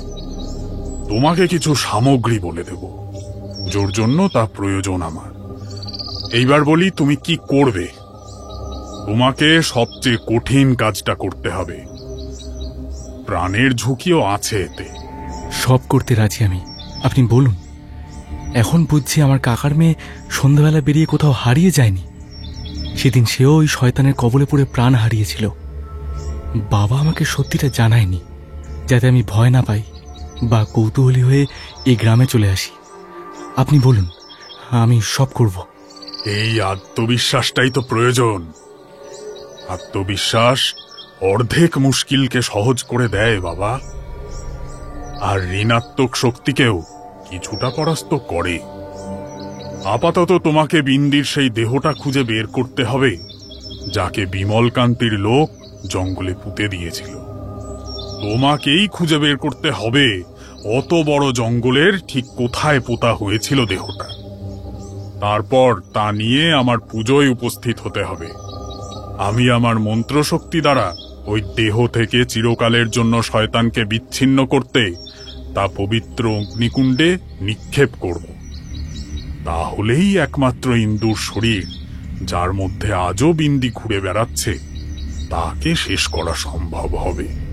আর ইন্দুর নিজ দেহে বন্দী নিজের আত্মাও শান্তি পাবে অবশেষে।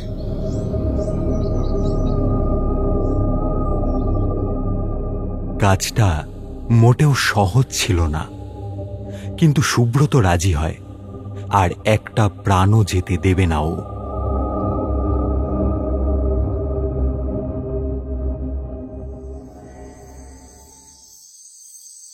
আগামী অমাবস্যাতেই যজ্ঞের আয়োজন করা হলো।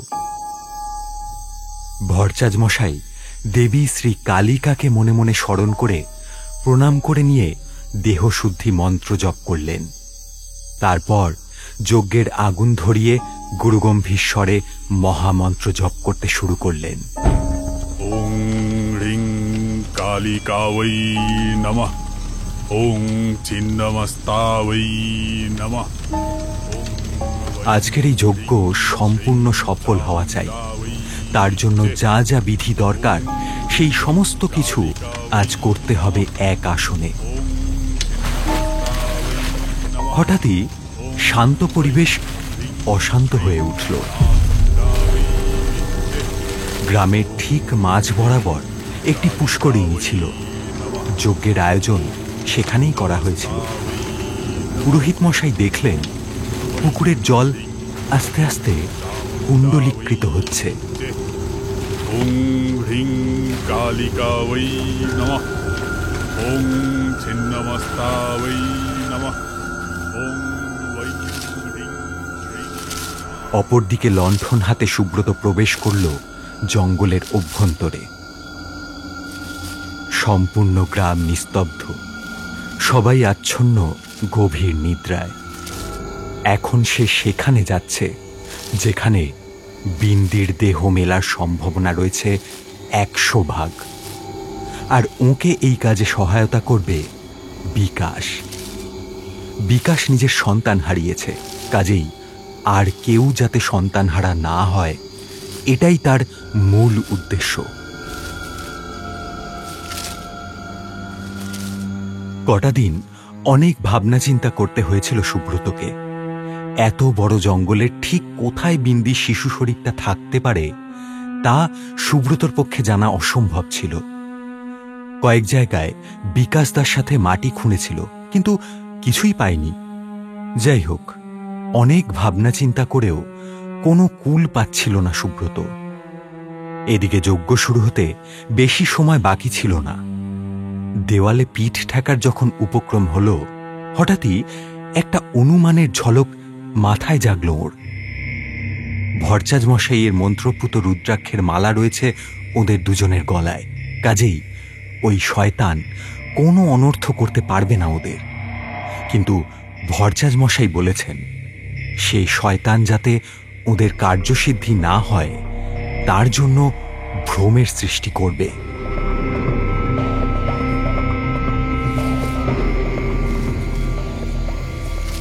জঙ্গলের ভিতরে ডোবার সামনে এসে সুব্রত থমকে দাঁড়িয়ে যায়। কিছু একটা ভেবে হঠাৎ চিৎকার করে ওঠে, বিকাশ দা, এখানে এখানে থাকবেই। এখানে থাকবে? তুমি নিশ্চিত? আজ অব্দি প্রতিটি বাচ্চাই ডোবার পাশ থেকে উদ্ধার হয়েছে। হোক না হোক এই ডোবার সাথে বিন্দি সংযুক্ত। বিকাশ আর সুব্রত দুজনে মিলে মাটি খোঁড়া শুরু করলো। লণ্ঠনের আলোয় যতটা দেখা যাচ্ছে তাতে তখনও বিন্দির শরীর খুঁজে পাওয়া যায়নি। অবশেষে একটি ছোট্ট কঙ্কাল ওদের চোখে পড়ল। এমন সময় লণ্ঠনের আলোটা দপদপ করে বার কত কেঁপে উঠে ধপ করে নিভে গেল। থমকে গেল দুজনেই। চারদিক থেকে নাম না জানা রাত জাগা পাখি, শেয়ালের ডাক আর ঝিঁঝি পোকার সাড়া ভেসে আসছিল। কোদাল হাতে বিকাশ মাথা উঁচিয়ে চারপাশটা দেখল। জঙ্গলের গাছগুলো যেন মাথা তুলে দৈত্যের মতন দাঁড়িয়ে রয়েছে। সুব্রতও কিছুটা বিব্রত। বিকাশ ফিসফিসিয়ে জিজ্ঞেস করল, লণ্ঠনের আলো নিভল কেন? হঠাৎই খুব কাছ থেকে একটা পৈশাচিক অট্টহাসির শব্দ শোনা গেল। কেঁপে উঠল বিকাশ এবং সুব্রত দুজনেই। সেই বিকট হাসির কারণে কান পাতা দায়। হঠাৎই আশ্চর্যজনকভাবে লণ্ঠনের আলো জ্বলে উঠল, আর ঠিক সেই মুহূর্তেই আলোর কিঞ্চিত তীব্রতায় ওরা দুজন দেখতে পেল একটা হাড় হিম করা বীভৎস দৃশ্য। অল্প আঁধারিতেই সুব্রত দেখতে পেল একটা বাচ্চা মেয়ের মূর্তি। পরিধেয় সাদা পোশাকে রক্তের ছোপ ছোপ দাগ, জটা ধরা চুলের কিছুটা একপাশে ঝুলছে, কিছুটা সামনের একাংশে। পচা গলা দেহটার চারপাশ জুড়ে পোকা ঘুরছে। চোখের জায়গায় জ্বলছে দুটো লাল অঙ্গার। এটা এটা বিন্দি না, ইন্দু। ওই শয়তান আমাদের সময় নষ্ট করাতে চাইছে, আমাদের মাঝে ভ্রম সৃষ্টি করতে চাইছে। কাজেই আমাদের নিজেদের উপর এসবের প্রভাব বিস্তার করতে দিলে হবে না। সুব্রতর কথা শেষ হওয়ার আগেই আচমকাই বিন্দি লাফ দিল বিকাশের গায়ে। হতভম্ব হয়ে সে আছাড় খেয়ে মাটিতে পড়তেই তার বুকের ওপর সাপের গতিতে উঠে এলো বিন্দি।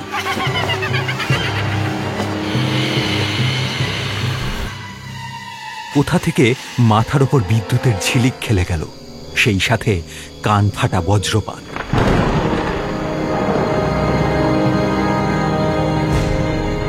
বিকাশ চিৎকার করতে চাইছে, কিন্তু তার মুখ যেন অবশ হয়ে গেল সেই মুহূর্তেই।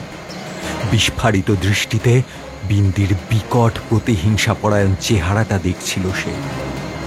সেই সাথে পচা গলা মাংসের এক পটু দুর্গন্ধ। চারপাশ জুড়ে থাকা সে দুর্গন্ধ যেন বমন উদ্রেকের কারণ হয়ে উঠেছিল। কি করবে সেটাই ভাবছিল সে। হঠাৎই সামনে পড়ে থাকা সরু গাছের ডালটা দেখতেই বিকাশ তা হাতে তুলে নিল। তারপর তার অগ্রভাগ উঁচিয়ে ধরল সামনে। এদিকে সুব্রত স্পষ্ট দেখতে পাচ্ছিল কিভাবে বিকাশ গাছের ডালটা নিজের পেটে আঘাত করার চেষ্টা করছিল তার সামনে।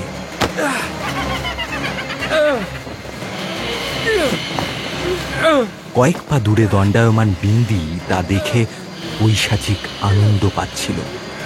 সুব্রতর বুঝতে আর বাকি রইল না। ভ্রমের সৃষ্টি করে বিকাশকে নিজের হাতে নিজেকে শেষ করার ফন্দি আঁটছে ওই শয়তান। এরপর হয়তো সুব্রতকেও। ভাবতেই সুব্রত দ্রুত রুদ্রাক্ষের মালাটা এক হাতে চেপে ধরে মন্ত্র জপ করতে লাগলো। ওম হ্রিং কালিকায় নমঃ, ওম কালী কালী কালীকে পাপহারিণী। অপর হাতে বিকাশকে স্পর্শ করতেই সে স্বাভাবিক অবস্থায় ফিরে আসলো। আর বিন্দুমাত্র সময় নষ্ট না করে সুব্রত ও বিকাশ দ্রুত পায়ে জঙ্গল পেরিয়ে গ্রামের পথে ছুটতে লাগলো। সুব্রত বুঝতে পারল ওর মন্ত্রের জোরে শয়তানের শক্তি খর্ব হচ্ছে। তাছাড়া ওই শয়তান এই জঙ্গল পেরিয়ে গ্রামে প্রবেশ করতে পারবে না। সুব্রত অবশেষে ভট্টাচ মশাইয়ের কাছে এসে এগিয়ে দিল মৃত বিন্দির কঙ্কালটা। সেটা দুহাতে নিয়ে মন্ত্রপাঠ করতে করতেই পবিত্র অগ্নিতে তা সমাধিস্থ করলেন ভরচাজ মশাই। হ্রিং কালিকাবৈ নমঃ, ওং ছিন্নমস্তাবৈ নমঃ, ওং ঐং হ্রিং শ্রীং চামুণ্ডাবৈ বিচ্চে। একটা তীব্র বিকট চিৎকার ছড়িয়ে পড়ল গ্রামের আনাচে কানাচে। পুকুরের জল উথাল পাথাল হতে শুরু করল।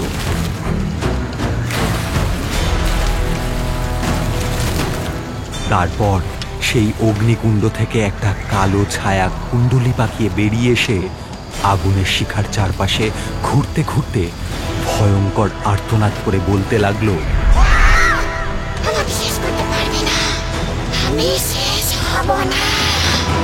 ওং হ্রিং কালিকাবৈ নমঃ। ভরচাজ মশাই এবার শেষ মন্ত্র পাঠ করলেন। আগুন আরো তীব্র হয়ে উঠল, আর শত তাণ্ডবের মাঝেই সেই কালো ছায়া ধোঁয়ার ন্যায় ছিন্ন ভিন্ন হয়ে আকাশে মিলিয়ে গেল।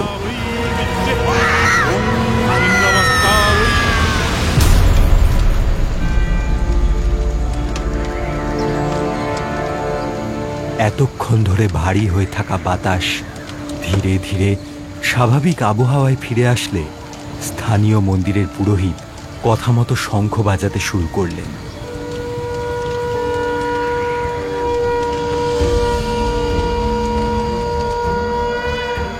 হাওয়ার তীব্রতাও থেমে গিয়ে চারপাশ হয়ে আসলো নিস্তব্ধ।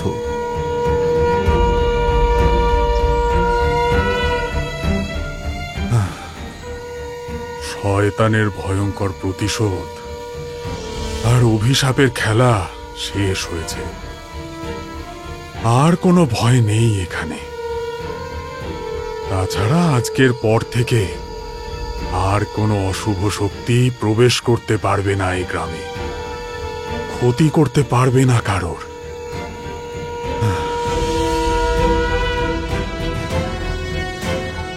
পরের দিন আলোচনা সভায় গ্রামের মোড়ল সহ সকলেই কৃতজ্ঞতা জানালো বিকাশ, ভরচাজ মশাই আর সুব্রতকে। মোড়ল মশাই নিজেও নাতির কাজে গর্বিত। খবর পেয়ে শহর থেকে সুব্রতর মাও আসছেন। ছেলেকে একা রাখতে মন চাইছে না তার।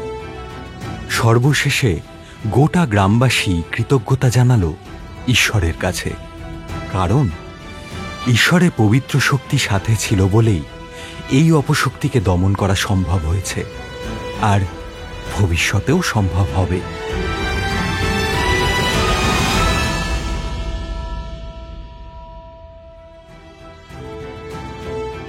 এতক্ষণ শুনছিলেন বিন্দি।